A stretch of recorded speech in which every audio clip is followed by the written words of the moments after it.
Chelsea Manalo, bigong makapasok sa top 12 sa Miss Universe 2024 pageant.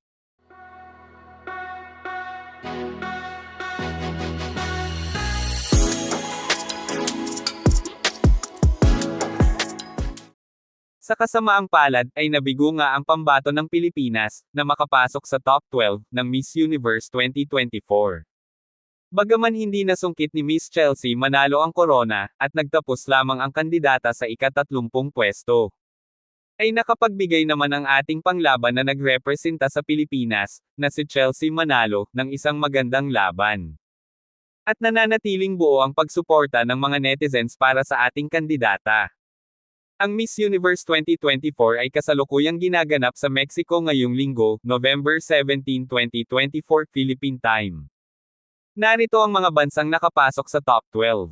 Nariyan sina Miss Bolivia, Miss Mexico, Miss Venezuela, Miss Argentina, Miss Puerto Rico, Miss Nigeria, Miss Russia, Miss Chile, Miss Thailand, Miss Denmark, Miss Canada, Miss Peru.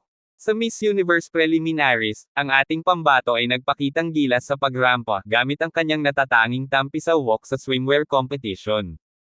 Ang tampisaw walk ni Chelsea Manalo ay nagpahanga, at umagaw ng pansin, hindi lamang sa ating mga Pilipino kundi sa iba pang mga kalahok at judges sa ginanap na Miss Universe 2024. Sa National Costume Competition naman, ay inirampa ni Chelsea Manalo ang kanyang Hiraya National Costume na kumakatawan sa history ng ating religion. Sa muli isang magandang laban ang ipinakita mo Chelsea Manalo para sa Pilipinas.